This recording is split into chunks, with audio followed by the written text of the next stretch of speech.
Shalom Aleichem, this is Rabbi Kovacs, and yesterday in Mishnah Yomi land we began the 12th chapter about Halitza. Now we're in chapter 12, Mishnah Bet.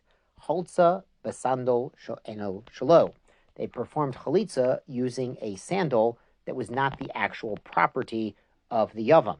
Ova sandal shel eitz, or they used a sandal made of wood.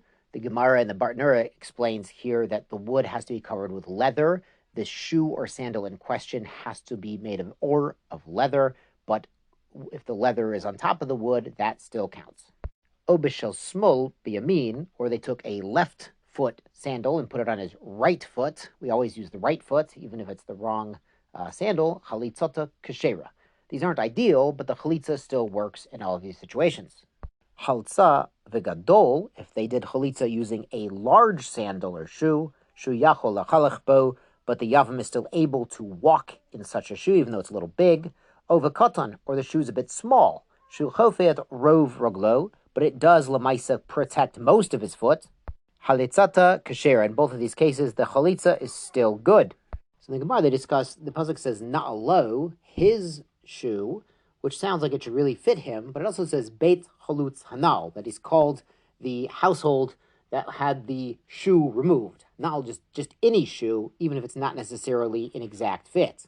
Now, I have never actually seen a chalitza, but my understanding is the Beit Din, that is an expert in chalitza, they actually have shoes, sandals with different sizes, so they can accommodate different size yavams when this actually comes up, and you actually have to do a chalitza. They pick an appropriately sized sandal for the yavam in question. Again, it doesn't have to be perfect. We're going to see they are going to lace it onto the lower leg anyway, as we've mentioned yesterday. But this Mishnah is defining the parameters of what's too big and what's too small for the chalitza shoe. Mishnah continues, Chalza balayla, they did a chalitza at nighttime, chalitzata kashera, still good. Rabbi Eliezer says that's not good, because he compares chalitza to din, to a court case. And a court case must be done during the day. So he would say so too. Halitza must be done during the day. Besmol, if they used the left foot, the shoe was on the other foot, as they say, the chalitza shoe was on his left foot. Psula, the sages say that does not work. Rabbi Eliezer says that does work.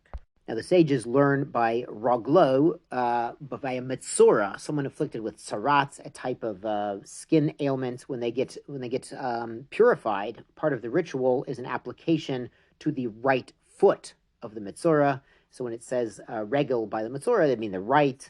So too, it's got to be the right by Halitza. Rabbi Eliezer says we don't learn from the Metzora to the Yavam.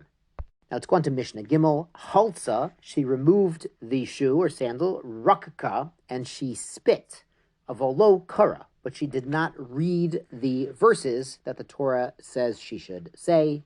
Halitzata kashera. The Halitza works. She's done the actual actions of Halitza. Kara v'rakka, she read the psukim and she spit, of a lo chalza, but she didn't actually remove the sandal. Chalitzata pesula. This chalitza is nishta chalitza. There is no removal of the shoe at all. Chalza, she removed the shoe, vikara, and she said the phrases, the psukim in the Torah, of a lo rakka, but there was no spitting. Rabbi Eliezer says chalitzata pesula. It's not good enough without the act of spitting as well. Even though lamaisa, she's done the act of removing the shoe. Rabbi Akiva says chalitzata kashera. It's still good even without any spit flying. Amar Rabbi Eliezer says, it says kocha yeyaseh. It says thus shall be done. Kol devar shu ma'aseh, anything that is in action, ma'aseh is in action, me'akev, holds back the chalitza from being valid. So if you're missing any physical action, which is removing the shoe and the act of spitting, then the chalitza is no good. Amar lo Rabbi Akiva responds to this. He says, Misham Raya, from there it's your proof. Kacha ye'aseh le'ish. It says, thus will be done to the man. Kol devar shu ma'aseh ve'ish. Anything done to the man, that's what prevents a valid chalitza. And the only action done to the man is the removal of the shoe. When the woman says the verses, okay, she's just saying verses. When she spits, she's not spitting on him. God forbid, she's not actually spitting on the yavam who doesn't want to do yibum, wants to do chalitza. So Gemara explains the spitting is not on the man or at the man, really. It's it can be taken as a sign of disgust that he does not want to, continue the name of his deceased brother, but it's not actually on him. and therefore only actions on him, the Halitza itself, the removal of the shoe itself, that's what would prevent a valid Halitza, according to Rabbi Akiva. Shar koach, sei gesund.